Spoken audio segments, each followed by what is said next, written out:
Buenas tardes. Igual como dijo John, si alguien tiene alguna pregunta en medio de la presentación, porque al tener 80 minutos puede surgir alguna duda, durante el proceso levantamos la mano y hacemos esto un poco más didáctico por alguien que tenga una pregunta en concreto. Felicitar a John y a toda la asociación por un evento como estos. Creo que es bastante importante para las personas que estamos involucradas en temas del césped. Continuar aprendiendo, nunca se deja de aprender. Para uno que es extranjero y viene acá, siempre ve cosas nuevas y espero poder aportarles un poco con este tema de canchas híbridas, que como dice John, es algo nuevo para Latinoamérica, no tanto así para Europa, ¿verdad? Donde desde 1980, 1990, en Inglaterra ya los sistemas híbridos estaban a la mano. Pero ya a partir del 2016, 2017, venimos ya entrando un poco más fuerte en el tema de canchas híbridas y creo, desde mi perspectiva, no porque haya hecho ciertas canchas y demás, que hacia allá, hacia donde nos lleva el mercado, a quien no le gusta ver los campos de fútbol de Europa, que es a lo que todo el mundo aspiramos llegar, y pues muchos de esos son campos híbridos. Bueno, como les hablaba, vamos a hablar un poco del tema de canchas híbridas. Dentro del proceso que hablemos de canchas híbridas, vamos a hablar un poco del tema de sistemas constructivos. En realidad la cancha híbrida va a tener un sistema constructivo muy similar al de una cancha natural. Lo que vamos a tener una diferenciación es en la superficie, pero la base es similar al tema de la cancha natural.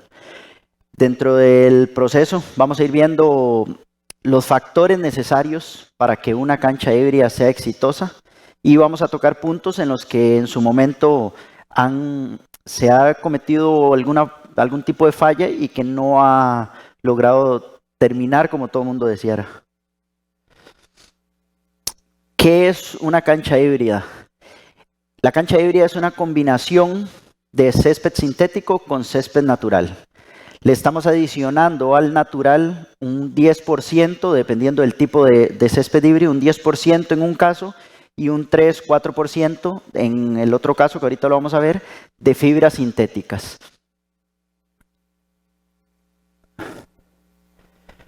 ¿Cómo funciona? Las fibras van a servirnos de agarre y de amarre para el césped. Vamos a tener en el tipo del que es de tapete, vamos a tener una malla donde las raíces van a traspasar la malla y nos van a dar mayor resistencia y mayor fuerza en el césped, en la raíz del césped.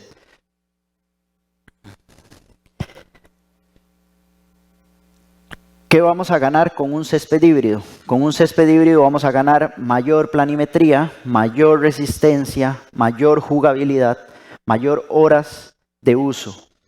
En este tipo en específico, que vemos ahorita, que es el de carpeta, la planimetría no la vamos a perder. ¿Qué pasa a veces con el campo natural? Cuando tenemos un rayot, los famosos divots, muchas veces cambiamos una parte y ponemos un poco de pasto nuevo. Eso, conforme pasa el tiempo, nos va a ir condicionando la planimetría del terreno. Independientemente de que luego le pasemos un rodillo, de que intentemos compactar nuevamente el terreno, la planimetría se va a ir viendo modificada. ¿Qué es lo que pasa? Y lo tengo entendido. Muchos de estos conocimientos con respecto a los campos híbridos son europeos. Nosotros, como personas latinoamericanas, tenemos que tropicalizar este tipo de proyectos para poder hacerlos accesibles a nuestros clubes en los cuales probablemente no tengamos el presupuesto que se tiene en Europa, que estamos hablando que en Europa tienen millones de euros para los campos. Clubes como el Real Madrid, el Atlético de Madrid, Barcelona, año a año cambian y regeneran su campo. Evidentemente la inversión de ellos está mucho más garantizada casi que con solo un juego. Con solo un juego de ellos pueden hacer el cambio de un césped. Nosotros no. Nosotros en Latinoamérica tenemos que aceptar esa realidad que tenemos con respecto a los campos y saber que eso no va a ser así, pero que siempre podemos llegar a tener campos híbridos que nos van a mejorar el sistema de juego. Entonces, como lo ven, es una carpeta donde tenemos fibras sintéticas, se siembra, ya sea bermuda o se pueden hacer resiembras para raygrass, y la raíz va a traspasar la carpeta. Lo que estamos logrando entonces es tener un césped más resistente. Perdón. Este es el otro tipo de césped híbrido, que es cosido. Una máquina grande que cose millones de fibras alrededor del terreno de juego, haciendo la misma función del de la carpeta básicamente. Queremos dar mayor rigidez y mayor fuerza al campo natural. Hay varias empresas que tienen ahora el sistema cosido, valorando temas económicos, que sé que es muy importante. En la experiencia personal, el césped híbrido cosido para Latinoamérica resulta ser un poco más costoso. Evidentemente, el tema del alquiler de la máquina que cose durante todo el césped, el tema de traslados, sabemos que el tema de impuestos y de importaciones son complicadas, y eso realmente, en la experiencia personal, hace que el tipo de césped híbrido que viene cosido sea más caro que el tipo de césped híbrido que es por carpeta. ¿Por qué? Porque el rollo de la carpeta nosotros lo compramos y se importa como si se importara los rollos de carpeta sintética, de una cancha sintética normal. Entonces nos termina haciendo los costos un poco más baratos. Diferentes estadios a nivel mundial con césped de tipo carpeta. El más icónico, el más llamativo a nivel mundial, el Santiago Bernabéu.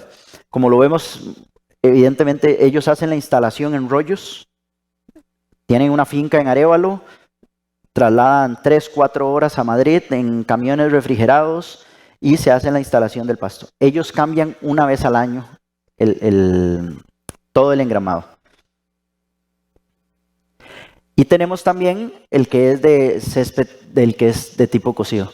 Como les digo, es una máquina de coser grande, con millones de fibras, miles de fibras a través de todo el campo. Lo tiene el Camp Nou, lo tiene Wembley.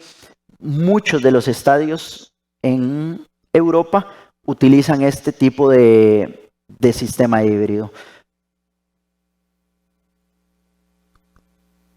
Como lo vemos, es uno de los más utilizados en Europa realmente. Básicamente por un tema de costos. A ellos les pasa lo contrario a lo que nos pasa a nosotros. O sea, tal vez para ellos tener una máquina, por ejemplo, una empresa de estas, tener una máquina únicamente en Inglaterra, trasladarla, los costos son más sencillos, y diría que por eso es de las más usadas. Lo he visto en estadios inclusive de rugby también, donde usan este tipo de carpeta. Hay ciertos parámetros. He visto, por ejemplo, en el Amsterdam Arena, que usan del tipo de carpeta, pero también porque es un estadio donde se hacen muchos eventos. Entonces, la ventaja que les da tener la carpeta con respecto a los eventos y luego cambiar y poner, les ayuda mucho. Entonces, es cuestión de ir valorando qué es lo más saludable para el escenario deportivo en sí. Vuelvo y repito, como les digo, beneficios del sistema híbrido: resistencia. Resistencia es una de las cosas en las que más vamos a ganar y de las que más nosotros como manejadores de campos nos vamos a ver beneficiados.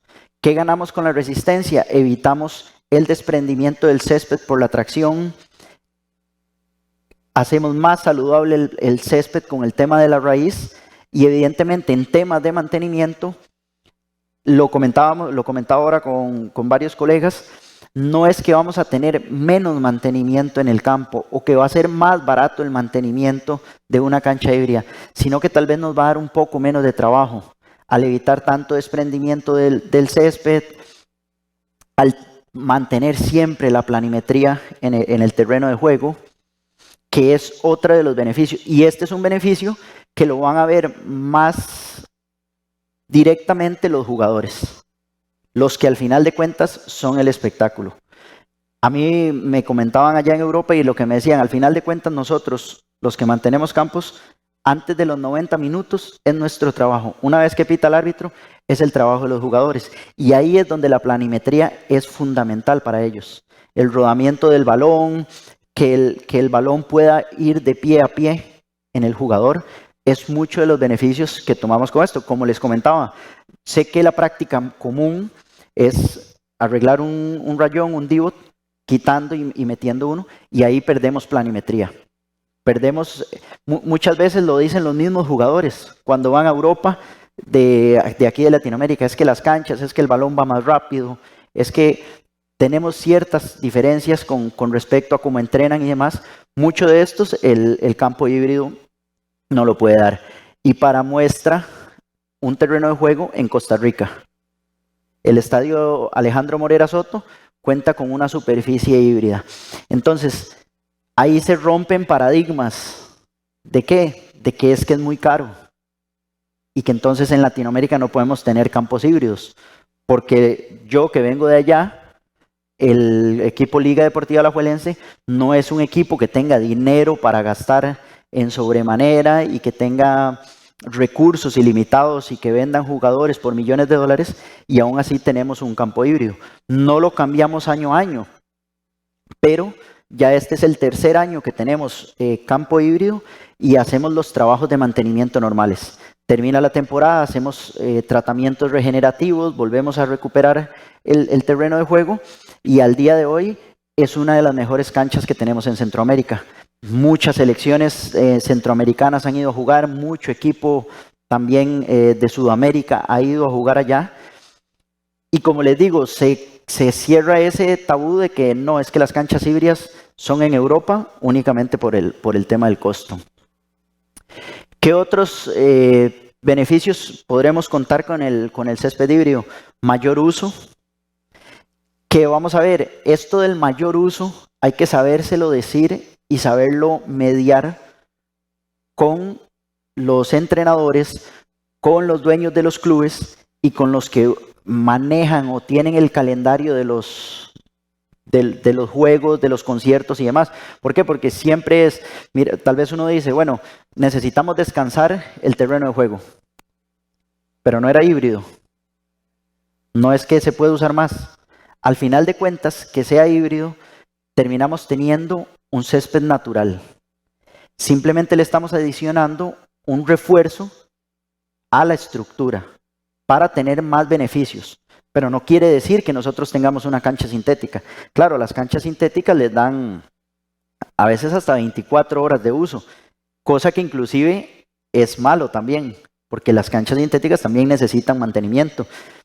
Es básicamente lo mismo. La superficie natural toma menor desgaste debido a que se evita tanto arrancar. Un campo más homogéneo promueve una mayor interacción del campo con el balón, lo que les decía, que no perdemos la planimetría. Es tolerante a las técnicas de renovación. Nosotros, como les digo, en Costa Rica el campo no lo cambiamos año a año, le hacemos una renovación en el parón de mayo a julio que se hace el torneo. Hacemos tenemos máquinas para hacer toda una renovación completa, pero a veces por eventos externos al fútbol lo que hacemos es hacer un verticorte profundo, hacemos una mini renovación y vamos manteniendo el campo saludable. Y la resistencia, que permite reducir las labores y los costos de mantenimiento, que como les digo no quiere decir que si hoy gastamos 10 pesos en el mantenimiento del campo natural, vamos a gastar 5, sino que más bien es como maximizar las horas de uso, maximizar las horas de trabajo, y al final de cuentas todo eso se ve beneficiado con la maquinaria y con el tiempo laboral de la gente en el campo. ¿Cómo es la instalación de una gramilla híbrida? Evidentemente va a depender mucho de las condiciones que tengamos del terreno. Hay varias maneras de instalar una gramilla híbrida, hay varios parámetros que se utilizan para la instalación de una gramilla híbrida. Por ejemplo, si es en un estadio, vamos a tener unas condiciones totalmente diferentes, así es un centro de entrenamiento. Así no tenemos en el estadio tal vez tanto tiempo y necesitamos hacer un vivero y luego del vivero trasladar al estadio y hacer la instalación en menor tiempo porque el estadio se necesita utilizar. Para todos esos, evidentemente, necesitamos realizar la limpieza del terreno, necesitamos hacer un levantamiento topográfico, cortes, rellenos del espacio que tengamos, necesitamos la nivelación láser, todo el sistema de drenajes, sistemas de riego, colocación de tuberías, colocación de los agregados. Eso es sumamente importante, tener una base drenante que nos permita una capa de enraizamiento donde la raíz pueda evolucionar, donde la raíz pueda crecer y pueda entrelazarse con la parte sintética. Muchos de los errores, por así decirlo, de los que se pueden cometer con respecto a una cancha híbrida e incluso a una cancha natural, es el tema de la base.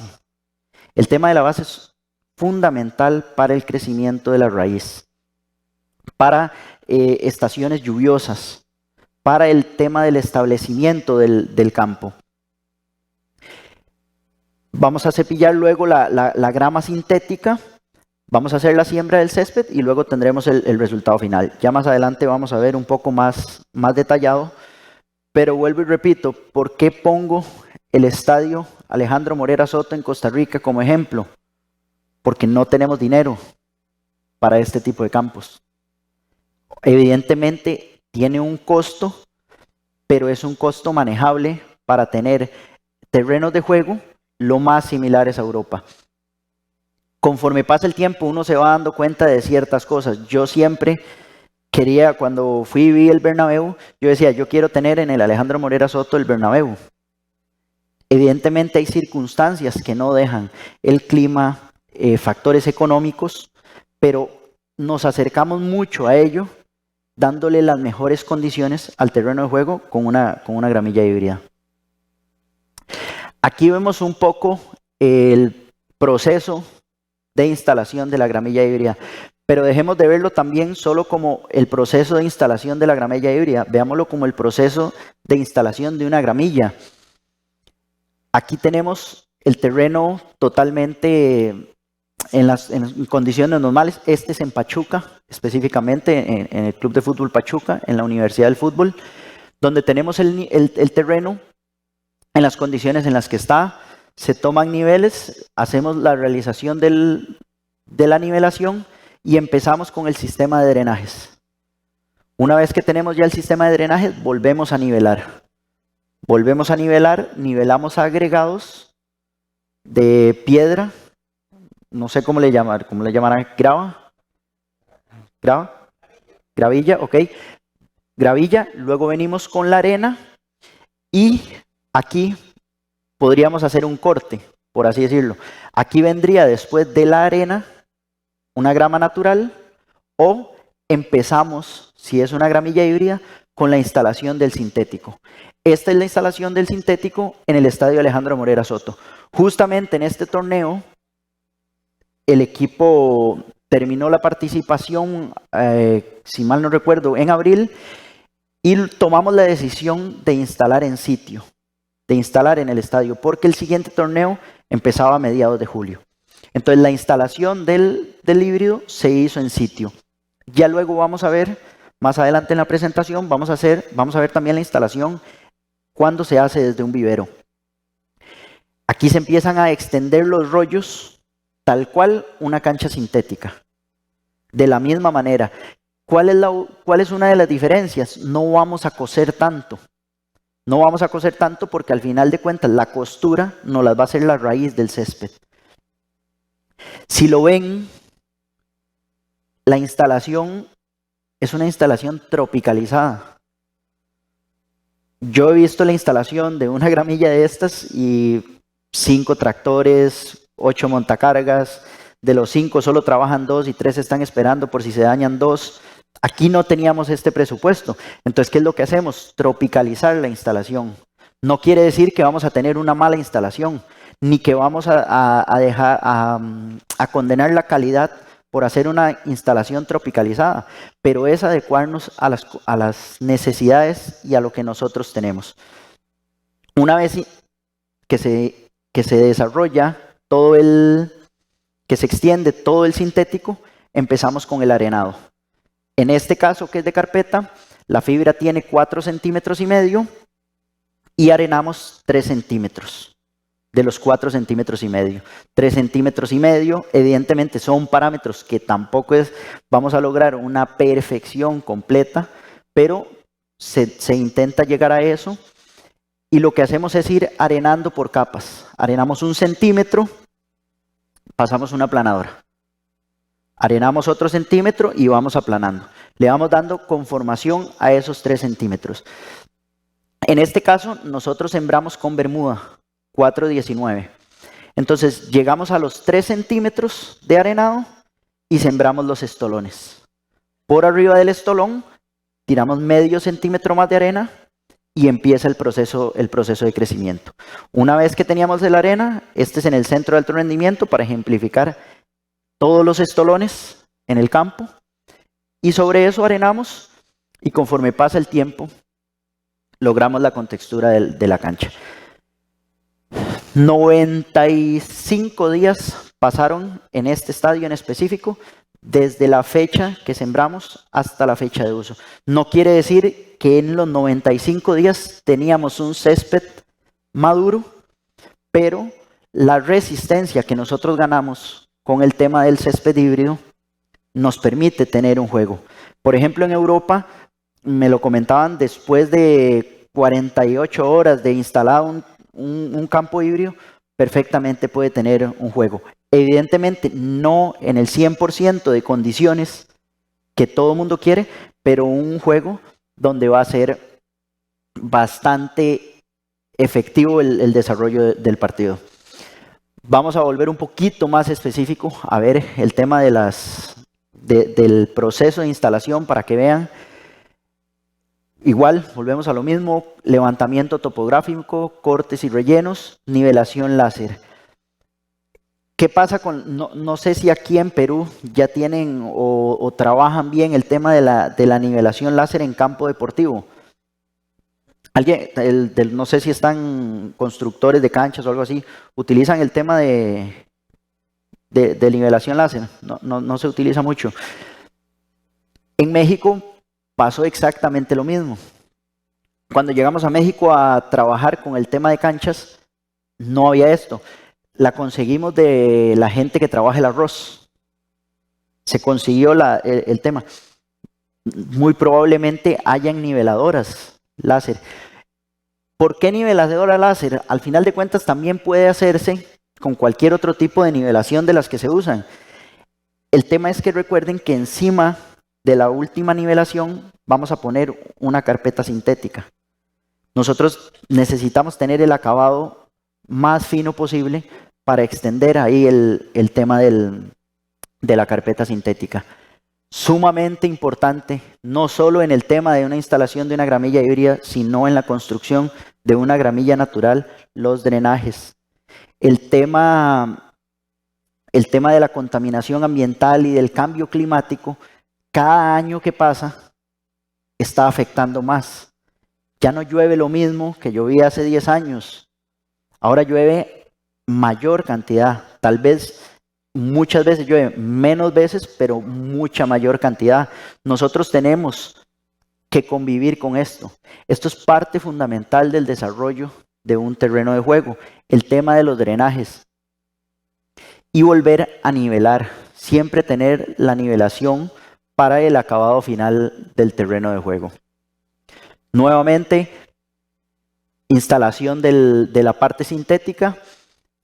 Un cepillo para cuando vamos arenando, ir cepillando, y si lo ven, igual, es un cepillo que lo hicimos con escoba industrial, con escoba de construcción, del que el pelo es más grueso. hicimos un cepillo, se le pega al tractor y cepillamos en varias direcciones para ir bajando la arena y que nos quede el pelo del sintético erecto. Y luego venimos con la siembra y el cuidado de un césped natural normal. En este caso en específico, en Pachuca, esta cancha sí fue 100% Raygrass, bueno, 100% no, mentira, fue 60% Raygrass y 40% Kentucky. Nuevamente, gramillas híbridas a nivel mundial. Real Madrid, Santiago Bernabéu, el Athletic Club tiene también gramilla híbrida. Y en realidad, como les digo, son algunos, simplemente como una muestra, porque hay cantidad infinita de equipos en Europa que utilizan cancha híbrida. El Ajax con el Amsterdam de la manera. Este en específico es un estadio que me gusta mucho siempre ejemplificarlo, porque es un estadio que tiene cualquier cantidad de eventos en el año calendario de ellos.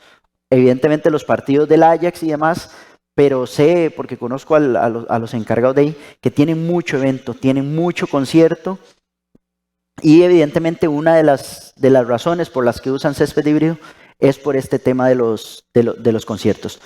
Vuelvo y repito, aquí probablemente termina un concierto, con lo que se ganan en el concierto, terminan, levantan y vuelven a traer otro tepe. Pero no deja de ser una solución para cuando eso no pueda suceder. Zenit de San Petersburgo, en el último mundial, también césped híbrido. Creo que, no sé si ahora me equivoco, todos los céspedes en Rusia fueron híbridos, ¿verdad? Ya se jugó todo eso.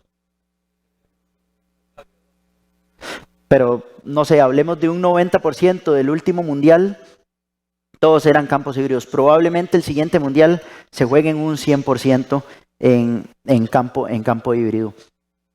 Igual es un estadio con unas condiciones muy diferentes a las de cualquier. No tiene prácticamente luz en todo el día y es una de las ventajas que nos da el tema del césped híbrido. Liga Deportiva Alajuelense en Costa Rica. Aquí obviamente tenemos otro tipo de condiciones. Tenemos un estadio más pequeño donde el sol prácticamente un 80% del año nos cubre todo el terreno de juego, aunque también tenemos sus limitantes en enero y febrero. En esta zona tenemos demasiada sombra, pero logramos con el híbrido una mayor resistencia, esperando que pase el tiempo y que nos ayude. Aquí vamos a ver un poco el tema de experiencias laborales en las que hemos participado y que podríamos llamar que todas han tenido éxito durante el proceso luego del mantenimiento, durante el proceso del establecimiento. Hay muchas cosas que pueden variar. Una cosa es la construcción de un campo de juego y otra cosa el mantenimiento del campo de juego. Por eso es tan importante recalcar el tema anterior, donde vemos la construcción de un campo, porque nos puede afectar mucho en el mantenimiento del día a día. Volvemos con el tema de Pachuca. Pachuca es, para comentarles un poco el tema en México de campos deportivos, o específicamente en el fútbol, no está tan desarrollado, más de lo que se ve en tele. Ya uno viviéndolo en el día a día se da cuenta que el 85-90% de los campos de fútbol en México son base en tierra, no son canchas en base en arena. En México llueve torrencialmente y tienen muchas complicaciones con ese tema. Pachuca es una de las entidades a nivel mexicano que busca siempre innovar. Nos contactan hace 2 años para cambiar toda la estructura de mantenimiento de campos deportivos. En la Universidad del Fútbol ellos tienen 8 campos en toda la Universidad del Fútbol, 8 campos naturales, pero con el problema de que eran en tierra. Y Pachuca tiene un clima muy complicado. Tiene fácilmente tiene 3 estaciones en un día. O sea, en la mañana amaneces a 0 grados, al mediodía estás en 28, 29 grados y va bajando y en la noche llueve. Y en la madrugada puede caer una helada. Entonces, son condiciones muy complicadas para el mantenimiento de las canchas. ¿Qué se empezó por hacer? Se empezó por cambiar la estructura en sí de los terrenos de juego. Drenajes, bases en arena, que si llovía pudieran entrenar, porque cuando llovía y entonces el agua se empozaba en las canchas de tierra, ya no podían entrenar.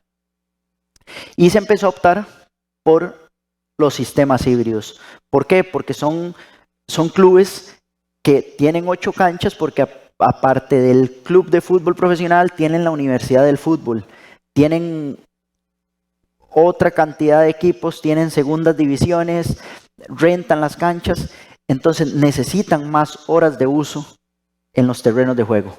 Necesitan que las divisiones profesionales a las 8 de la mañana estén entrenando, que a las 11 de la mañana entrenen las de la universidad y que en la tarde vengan las escuelas filiales a entrenar también en los campos deportivos. Entonces, dentro de la búsqueda, empiezan a optar por también campos híbridos. Como ven, este es el acabado final de un campo híbrido en Pachuca. Buscando algo que se vea similar a lo europeo, con condiciones igual. Aquí es muy normal en México llegar y ver transacciones de 10 millones de dólares, 8 millones de dólares, internas en el fútbol mexicano. Pero para el terreno de juego, $300 mensuales para mantenerlo, $200. O a veces, ¿para qué? Con agua y corte, Y eso es parte de lo que hay que ir cambiando en la gente. Y ese también es trabajo de nosotros como mantenedores de campos. Liga Deportiva Alajuelense. En el 2014 empezamos a hacer el diseño de varios centros de entrenamiento y se necesita hacer una inversión mínima.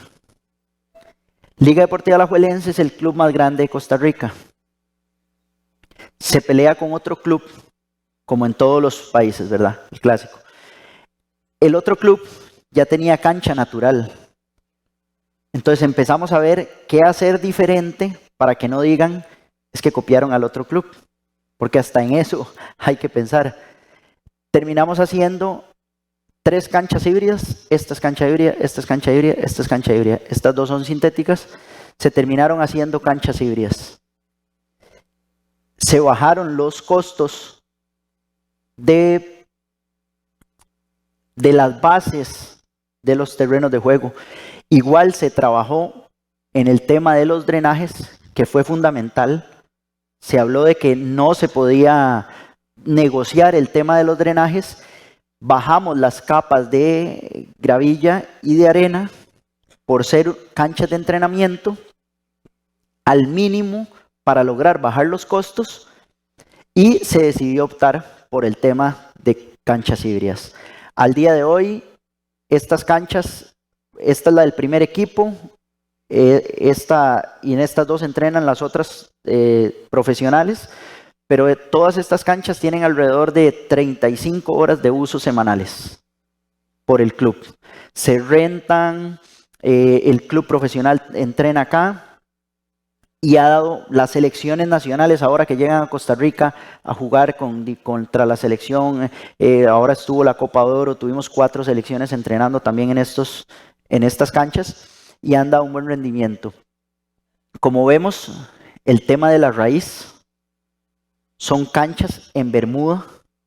He escuchado muchos comentarios que obviamente habrá mucha gente que no quiere que entre al mercado el tema de las canchas híbridas, evidentemente por temas comerciales o por X o Y, que dicen que las canchas híbridas son para Europa, que las canchas híbridas no son para Latinoamérica, porque en Europa tienen otras condiciones.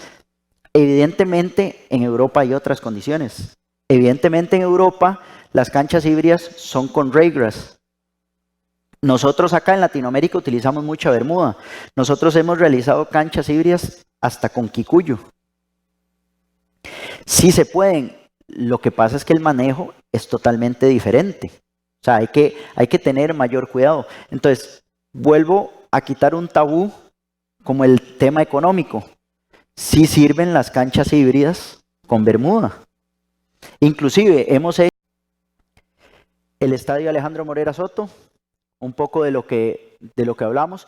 Este estadio tenía cancha sintética. Fue una leve ventaja porque solo levantamos la parte de todo el césped sintético, aprovechamos la piedra, la gravilla que ya había en el estadio, se rectificó. En este estadio en específico metimos 25 centímetros de arena. Volviendo al centro de entrenamiento, para contar un poco más de incidencias, estas canchas hicimos las bases de gravilla de 10 centímetros y de arena de 12 o 13 centímetros para bajar los costos, porque evidentemente en la arena es donde tenemos el costo más elevado. No sé acá cómo estará el tema de costos, pero por lo general en la mayoría de los países el tema de la arena es la que eleva bastante los costos. Aquí, como les digo, 25 centímetros de arena se metió, luego se hizo la extensión de los paños, se arenó, se sembró y este es el resultado final.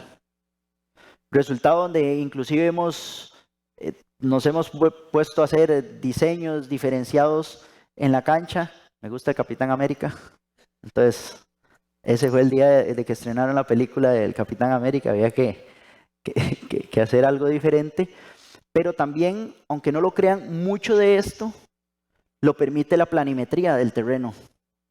Lo permite que aunque haya juegos, no perdemos la planimetría. ¿Por qué? Porque si me pongo luego a hacer figuras en un terreno de juego que yo no tengo la nivelación que necesito, evidentemente voy a rapar el terreno de juego con la maquinaria.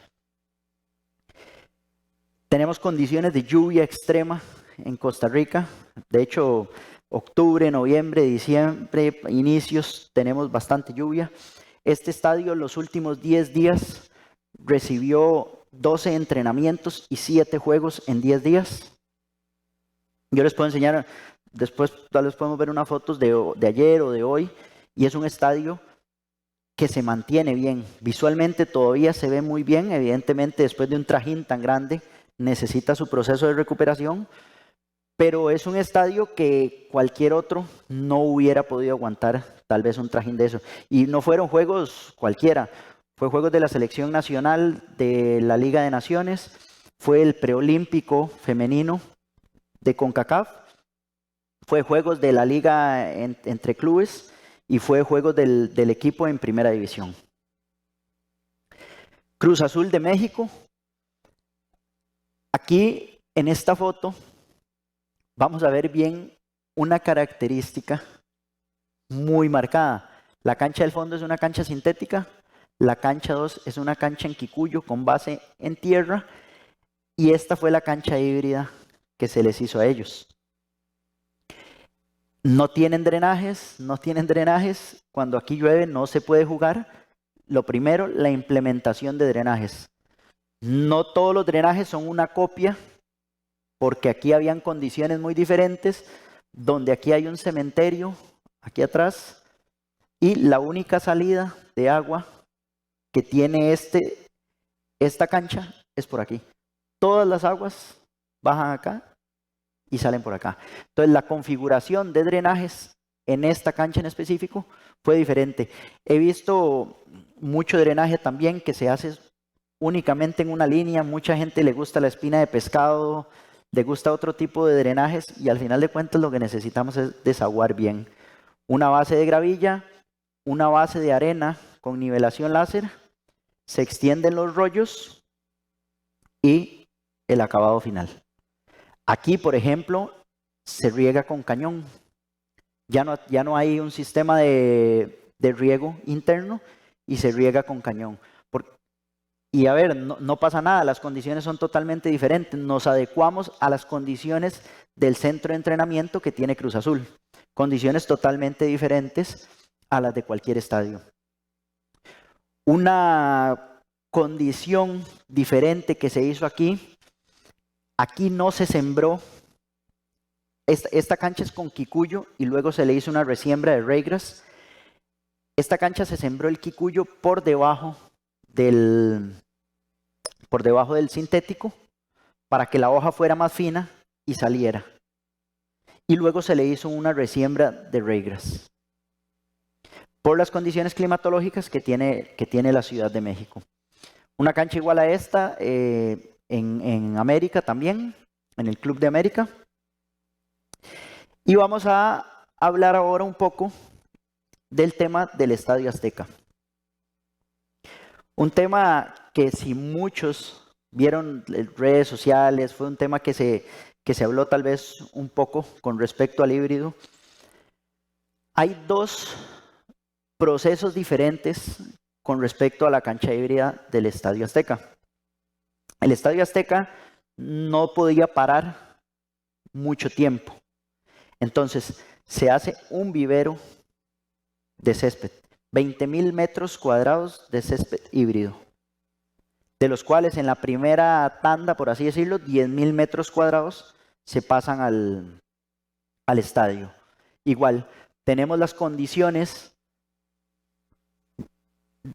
del terreno actual, tenemos la limpieza del terreno, nivelación láser en el terreno, pero ¿qué se hizo acá diferente en el vivero? Este es el terreno actual. Nosotros solo nivelamos el terreno actual y hicimos una pequeña introducción de arena sobre el terreno.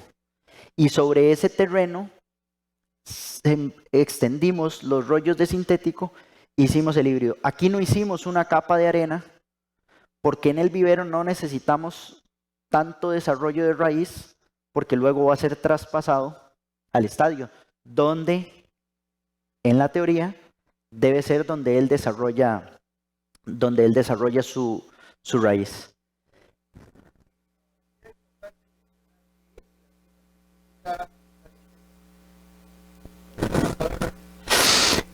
El Estadio Azteca es un estadio emblemático a nivel mundial. Ha tenido 2 Copas del Mundo, 2 finales de Copa del Mundo, 2 inauguraciones, si no me equivoco, de Copa del Mundo. Es un estadio de 90,000 personas que decide hacer un cambio. Un cambio que al final en este proceso no terminó saliendo como todos decíamos, pero que cortó una, vamos a ver cómo se los digo, hizo un antes y un después en el manejo de campos deportivos en México.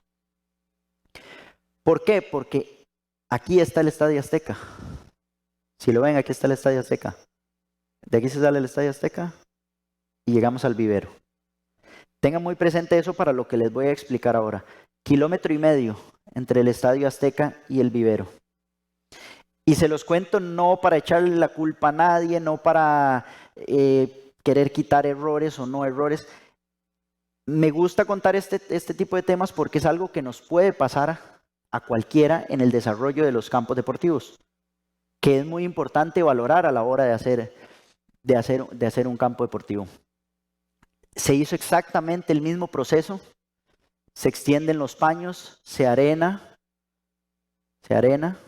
hasta tener la misma altura, 4,5 centímetros era la fibra del césped sintético, arenamos hasta 3 centímetros, sembramos quicuyo, arenamos medio centímetro más del Estadio Azteca. 45 años el estadio había tenido el mismo tipo de pasto, quicuyo. Estas son las condiciones del vivero 15 días antes de hacer el traslado. 20,000 metros cuadrados a 1,5 kilómetros del estadio. Aquí es donde iniciamos el tema de los cortes, la condición del pasto Y esta es una imagen muy elocuente y muy clara de la resistencia que nosotros logramos tener con el híbrido. Esto es un césped de Kikuyu con la carpeta sintética y la trama de raíces de 60 días de establecimiento. Evidentemente sabemos que el Kikuyu es un tipo de césped muy agresivo y su establecimiento terminó siendo bastante adecuado en el vivero que se hizo para el Estadio Azteca. 20,000 metros cuadrados. Los trabajos que se hacen para el Estadio Azteca, trabajos que se deben de hacer siempre. Trabajos que se deben hacer siempre. Se levanta el césped existente, se utiliza sistema de riego.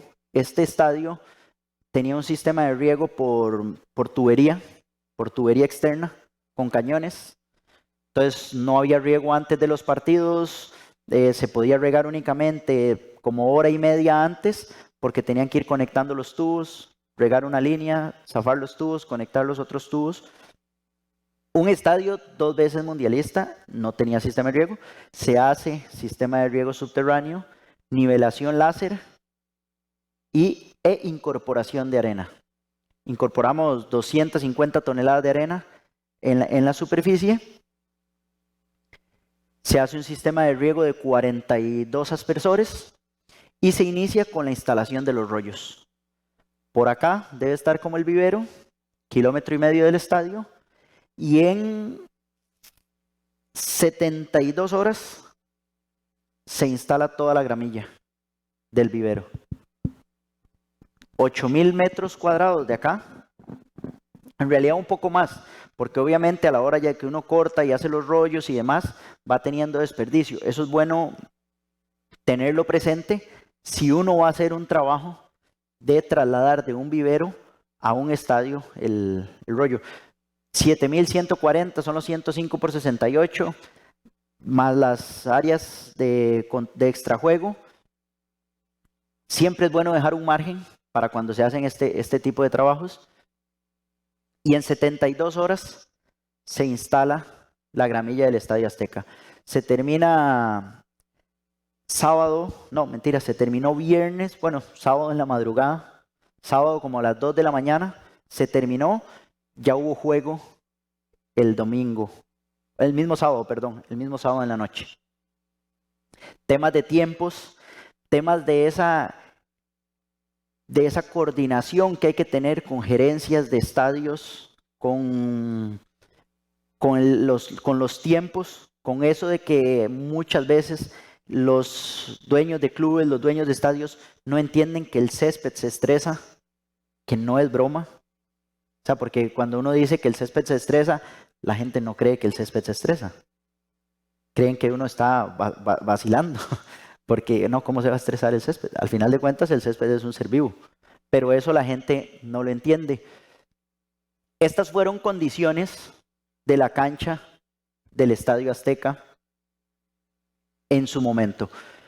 Así inició el primer día y este fue el último día de participación nuestra con el tema del Estadio Azteca. Un clásico América versus Chivas, 90,000 personas en el estadio, aquello, y no solo 90,000 personas, yo no sé cuántas personas viendo en televisión el clásico, o sea, una cosa de locos. Y aquí empezamos a ver los factores críticos que convertirán los proyectos en éxito.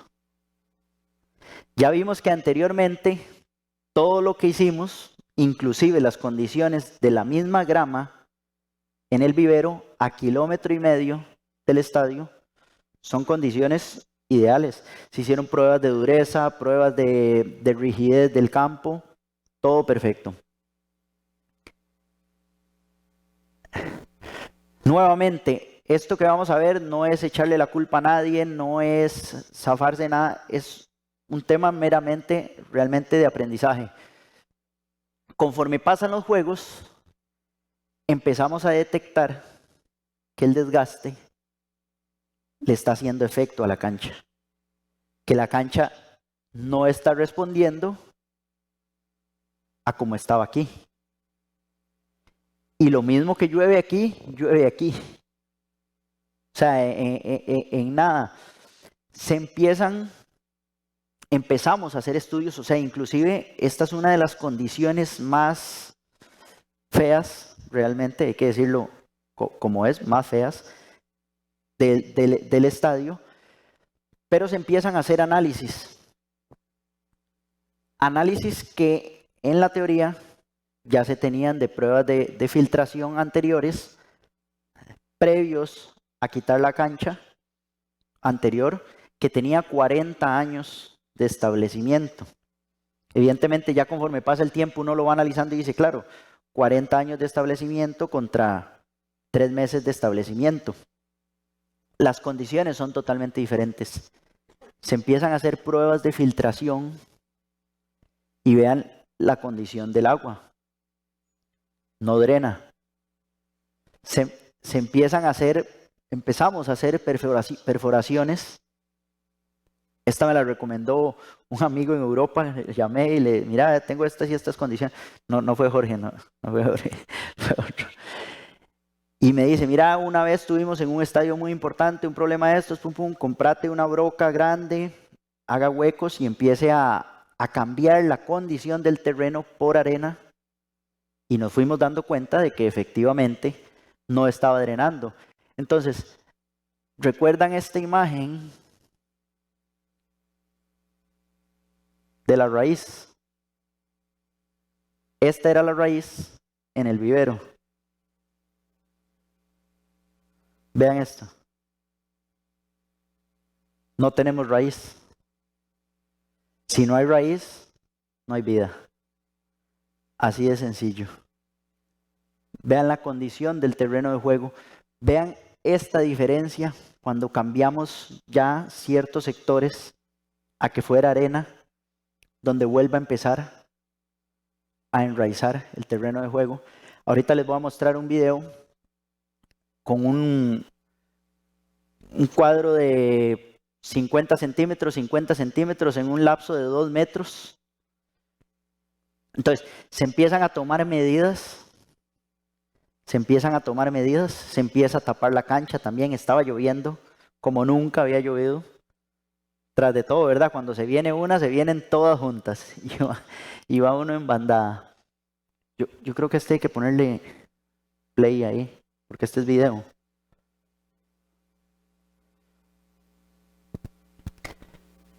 Las condiciones de cómo baja el agua. Aquí habíamos cambiado la condición ya a arena,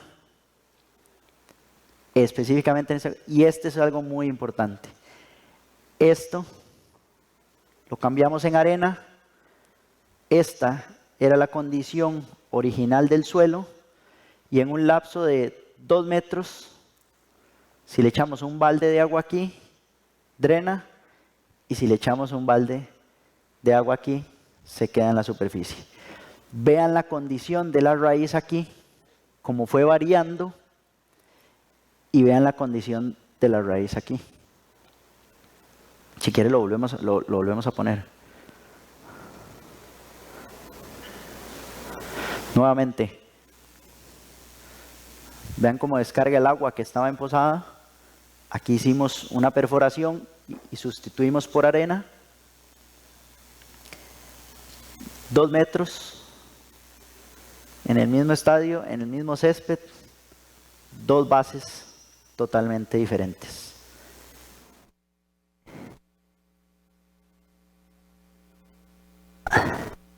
Así que esto que se veía a 1,5 kilómetros, 22 días antes de cambiarse,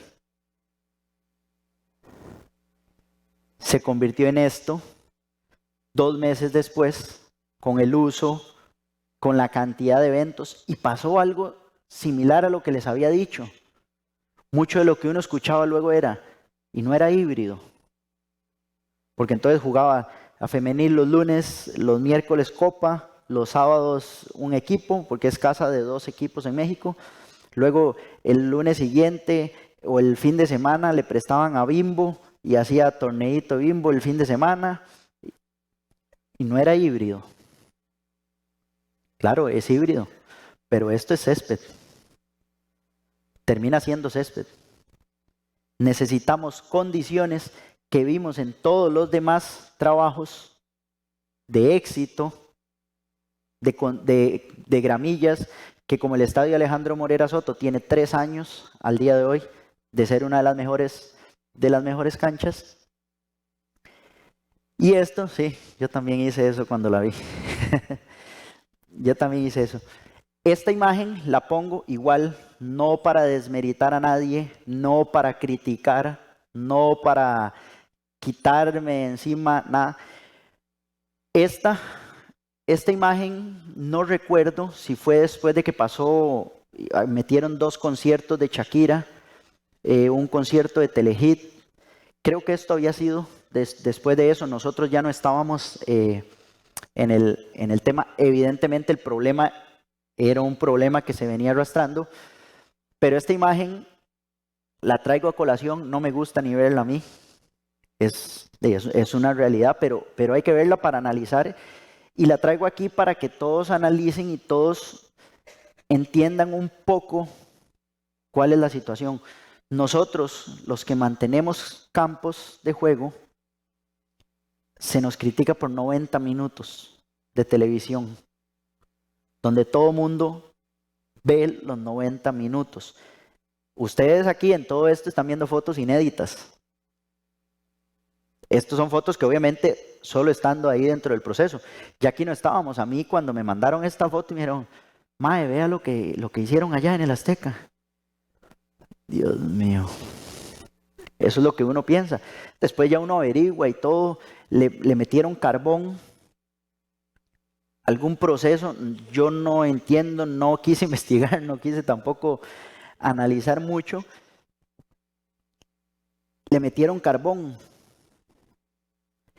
A veces nosotros, los que manejamos campos de juego, tenemos que pensar más allá de que si yo quiero ponerle un producto para cuidar el césped y necesitamos cuidar los 90 minutos de juego. Por eso me decían en Europa cuando fui, antes de los 90 minutos es responsabilidad de nosotros. Cuando pita el árbitro ya no es responsabilidad nuestra y tenemos que garantizar todas las condiciones para que el desarrollo del juego sea el indicado. Y dentro de esas está la visual de cómo se ve. Vean esto, o sea, es fatal. Pero si voy para atrás, veamos esto. O sea, yo creo que esto no está mal. O sea, es un buen terreno de juego, se juega bien y demás. Y acá, sencillamente, había mucho momento de desesperación, había mucha presión de millones de personas encima del tema y las cosas se complican siempre. Siempre se complican. A veces hay que mantener la calma, a veces no se puede mantener la calma, pero esta llegó a ser una de las fotos, yo creo que más vistas en México del 2018. Y con justa razón. Ya después uno en frío analiza y como le digo, nosotros en ese momento, yo tal vez no hubiera tomado esa decisión, la verdad no sé, no puedo ni decir, en la de menos sí, hubiera dicho sí, metámosle carbón porque nos dijeron que el carbón nos iba a funcionar y en la de menos sí, también se hubiera hecho. Pero como todo, al final, como quien dice, al final de cuentas, todo termina dando la razón. En agosto del 2018, justo cuando habíamos estado haciendo todos los estudios, todas las perforaciones, todos los análisis, habíamos diseñado ya el sistema de riego, el sistema de drenajes,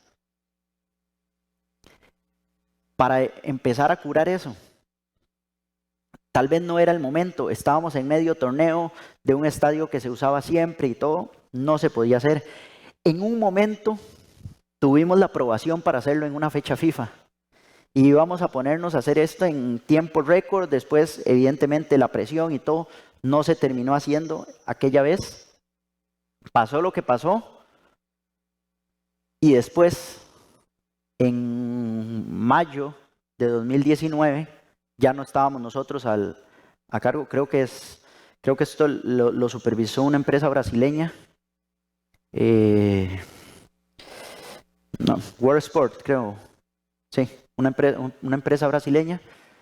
Pero como dicen, al final de cuentas, el tiempo termina dando la razón de lo que se había propuesto desde agosto 2018. No me estoy echando flores de que se hizo porque nosotros lo dijimos, no, simplemente eran condiciones que se habían analizado. Sistema de drenajes, base arena. Tengo entendido que 25-30 centímetros de base arena. Y algo muy importante que por encimita lo voy a comentar porque no era el tema de hoy, que es otro tema interesantísimo, que es el tema de la luz para el crecimiento del césped en estadios con condiciones donde no hay luz en todo el día. Sistema de drenajes. O sea, vean qué diferente hubiera sido si yo vengo exponiéndoles todos los otros trabajos, donde en todos había esto, sistemas de arena, sistemas de drenajes, y pongo esta foto. Nadie dice, más bien, wow, el Estadio Azteca. Pero también son experiencias y hay que pueden pasarle a cualquier persona y que hay que entender para el manejo. Entonces, como les digo, traigo a colación aquí estas imágenes. Nunca se me olvida que me dijeron, 40 años el estadio no ha tenido luz y usted ahora dice que se ocupa luz. Pero un año después hay luz aquí. Porque es necesaria. Porque el cambio climático ha venido cambiando las condiciones sobremanera.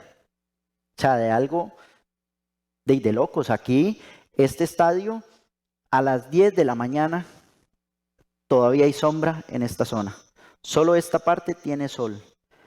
A las 11 de la mañana, toda la cancha tiene sol. Y a las 2 de la tarde se empieza a esconder el sol acá. A las 5 de la tarde, el estadio ya no tiene más sol. Tiene 3-4 horas de sol completa la cancha por día. Entonces, esto es bueno también que lo conozcan un poco, el tema de las lámparas, muy utilizada en Europa, yo creo que prácticamente todos los estadios ya utilizan lámparas. Ya no solo los estadios utilizan lámparas, los centros de entrenamiento están utilizando lámparas, acelerar la fotosíntesis, acelerar recuperaciones, acelerar germinación cuando se quiere hacer una resiembra. Y esto es lo que viene, lo nuevo que viene y lo que hay que seguir intentando que se dé también en territorio de Latinoamérica, que sé que Argentina ya tiene, en Brasil creo que hay, en México está entrando ya en el tema de las lámparas, porque es algo del día a día, del manejo de los campos, y estos son factores críticos que convierten los proyectos en éxito. Muchas gracias.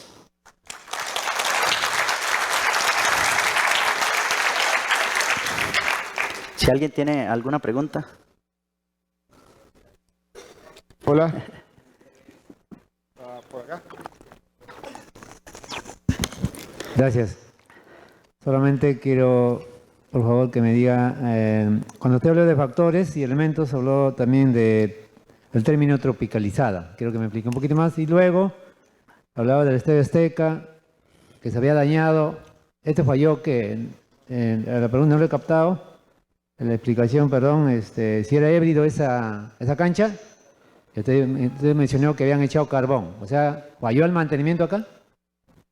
No, me hizo como dos preguntas, ¿verdad? La primera fue... Yo no sé si quiere, volvemos a ponerla. Cuando hablo de tropicalizar, el tema de la instalación, me refiero a que, por ejemplo, en Europa instalan, y estos son productos europeos. Entonces, en Europa instalan una cancha con 4 tractores. De los 4, solo 2 están trabajando. Los otros 2 están ahí para esperar que uno se dañe. Tenemos 4 montacargas, 2 trabajando y 2 esperando ahí. O sea, hay recursos para hacer los campos de juego de esa manera. Yo, por ejemplo, en Costa Rica no tenía esos recursos. Cuando hablo de tropicalizar es que agarré a los muchachos y dije, bueno, si allá extienden los paños con una máquina, pero porque tienen 3 y yo solo tengo una, 10 muchachos extendemos los paños. Tropicalizamos el tema. Si arenan con una arenadora que puede arenar 1 tonelada por cada pasada y yo tengo la pequeñita que tengo que meter 20 pasadas, metemos 20 pasadas aunque duremos un poco más, pero sí se puede hacer una cancha híbrida tropicalizándonos a lo que nosotros tenemos, que sé que pasa mucho en Latinoamérica, porque cuando fuimos a México pasó exactamente lo mismo. Queríamos pedir 4 tractores con llantas de flotación que no nos marquen la cancha y resulta que solo había 1 o 2 casi que en todo México. Entonces había que adecuarnos a esas condiciones. Y la otra pregunta fue...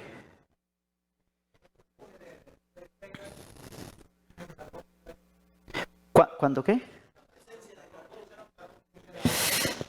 No lo sé porque no estábamos ahí en ese momento. Y vuelvo y repito, no es un tema de crítica. La traje a colación porque al final de cuentas fue un pasto que producimos nosotros y demás y que terminó viéndose de una manera que no se debía, a mi parecer específico, que no se debía ver. Se utilizó y alguien tomó la decisión y esas son las cosas que uno como persona que mantiene el campo tiene que a veces tomar las decisiones y saber que pueden tener consecuencias buenas o consecuencias malas.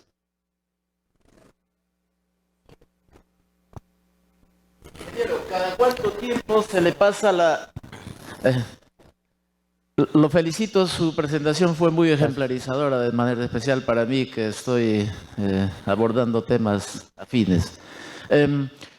¿Cada cuánto tiempo se pasa la picadora vertical y es soportable? ¿Soporta ese trato? Otra pregunta es, ¿la luz debe tener un color especial?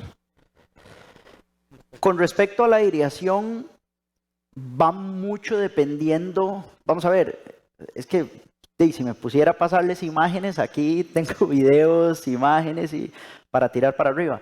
Con respecto a la aireación, yo la hago aproximadamente cada 15 días en estación lluviosa.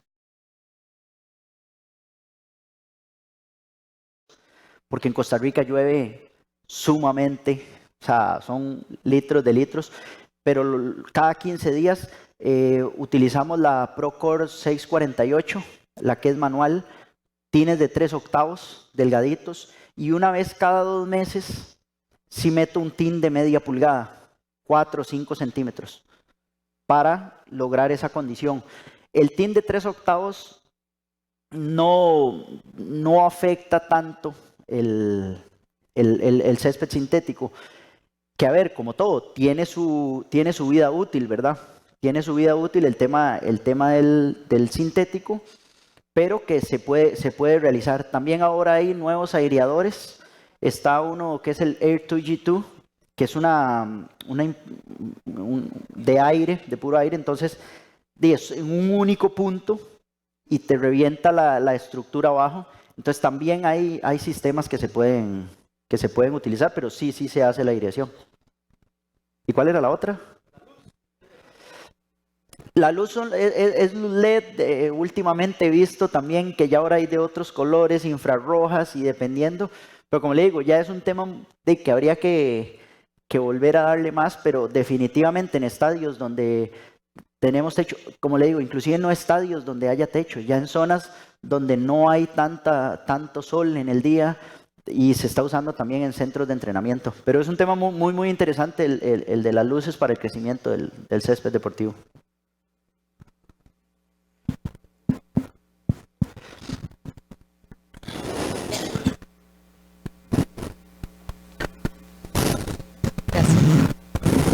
Buenas. Acerca de la siembra y resiembra. La siembra es con semilla, ¿no es cierto? ¿O no?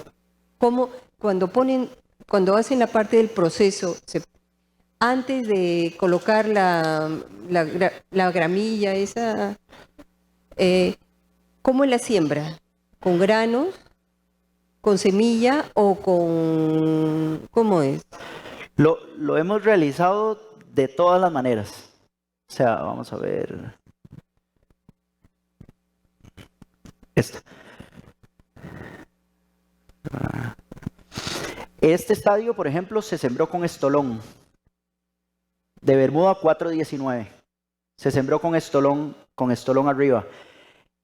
Cruz Azul se hizo con estolón de Kikuyu y se sembró por debajo de la malla, y por arriba se hizo resiembra de Raygrass y Kentucky. En Turrúcares, en el centro de entrenamiento, se hizo con estolón también. La de Pachuca se hizo 60% Raygrass y 40% Kentucky. Y se hizo solo con semilla. Y en el centro de entrenamiento, en Turrúcares, esta cancha en específico se hizo con Bermuda North Shore, que es una bermuda híbrida que viene en semilla. Entonces, esta en específico se sembró con semilla de Bermuda.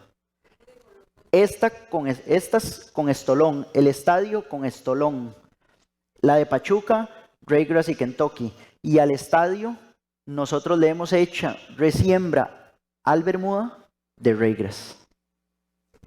Correcto, semilla de Raygrass.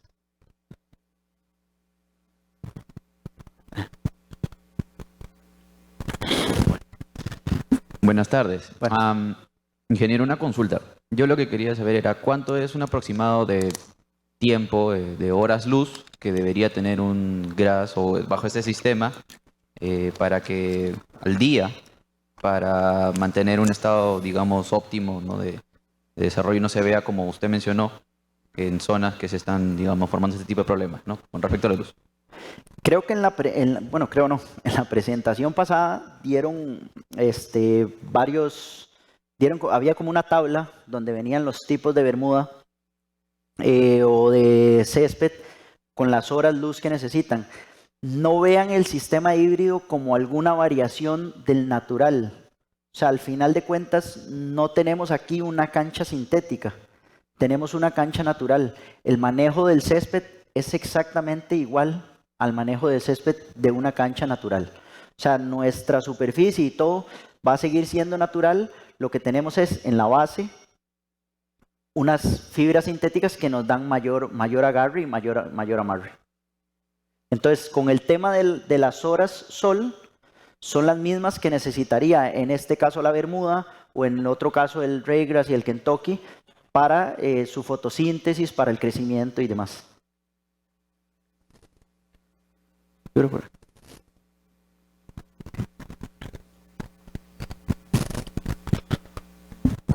Buenas tardes. Bueno.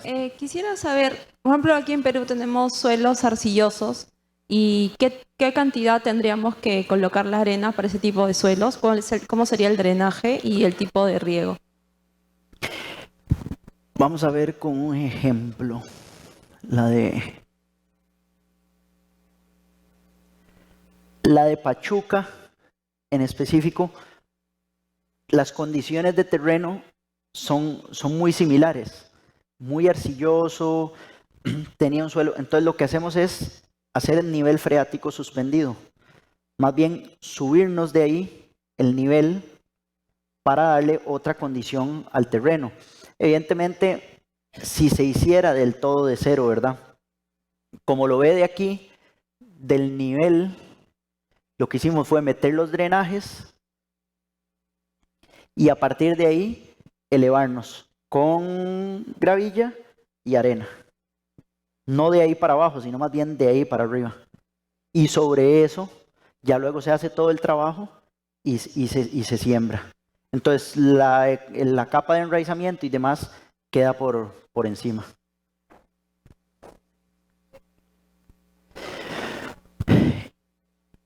Todo es un tema de costos. Todo es un tema de costos. Al final de cuentas, es parte del trabajo de uno saber hasta dónde puede jugar. Evidentemente, en el estadio, como le dije, nosotros pusimos 25 centímetros de arena y eso es parte de la tropicalización que yo llamaba antes. Yo casi que, no sé si los compañeros de Europa me pueden decir, pero no creo que en Europa dejen menos de 25 centímetros de arena, ¿verdad? Yo en Costa Rica, por un tema de costos, de estas canchas las hicimos con 10 centímetros de gravilla y 12 o 15 centímetros de arena, bajando los costos.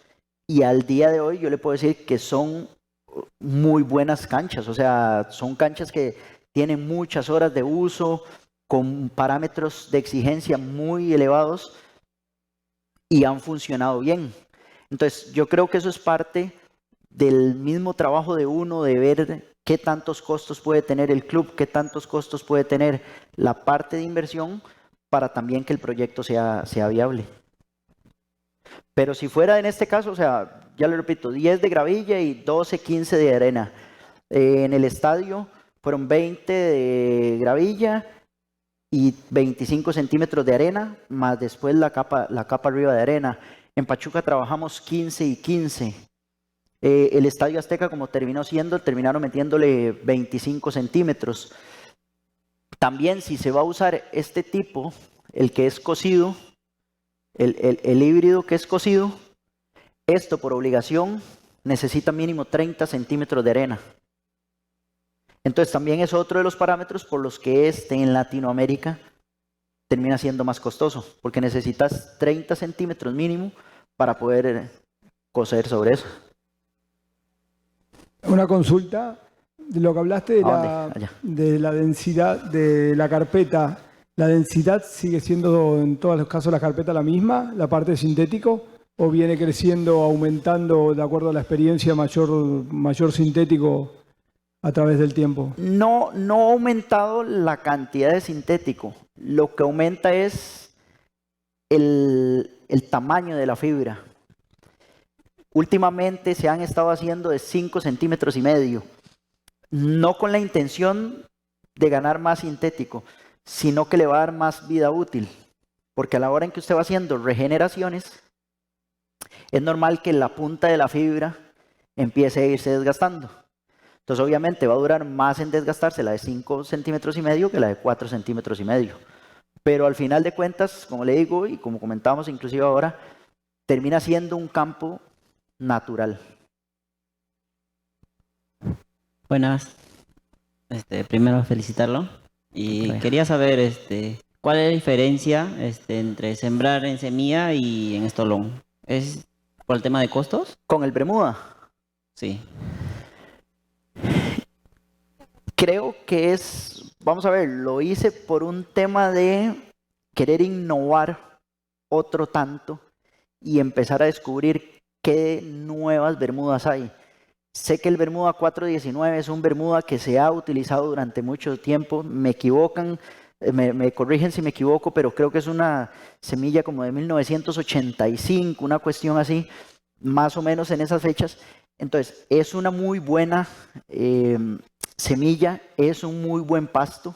Yo tengo 3 canchas de 419, conozco otro montón de 419, pero también conforme van pasando los tiempos, ha ido evolucionando. El día de hoy hay Celebration, el día de hoy hay Latitude, esta North Shore que viene en semilla. Yo había hecho pruebas antes, había hecho un vivero para ver cómo se comportaba.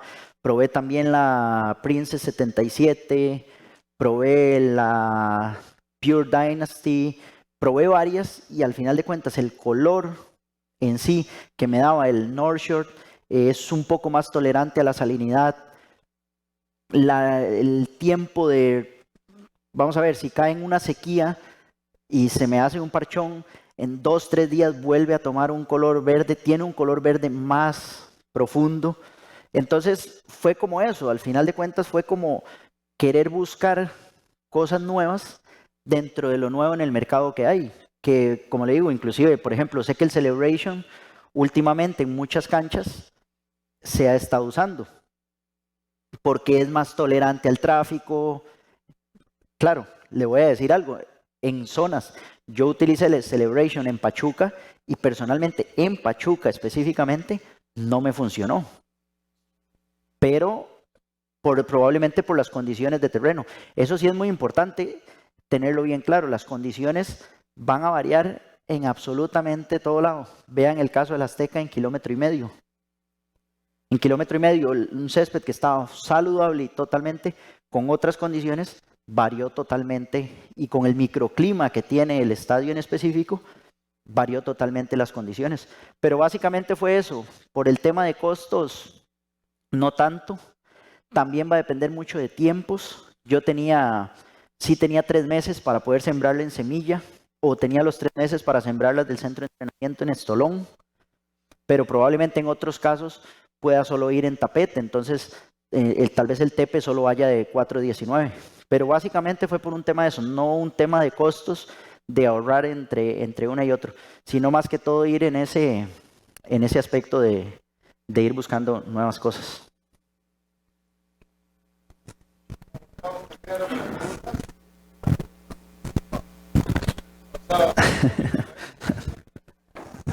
Buenas tardes, gracias por la interesante exposición. Mi pregunta, quisiera saber cómo se obtiene la diferenciación de las cuadrículas, el color en la cancha.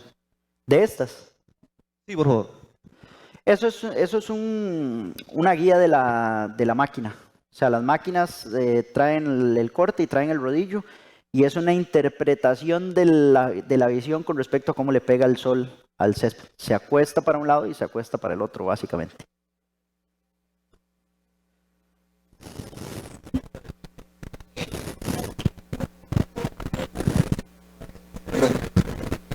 Buenas tardes. Una consulta, mire, yo tengo un trabajo cerca de las playas. Allí es bastante el problema de la salinidad. En algunas partes del club donde trabajo hay bastante salitre. Ese es básicamente el problema. Y mi pregunta va más a ¿qué tipo de gras o de césped se debe utilizar entonces para que pueda resistir a ese terreno? Eso obviamente son condiciones que usted tiene específicas en la zona donde trabaja.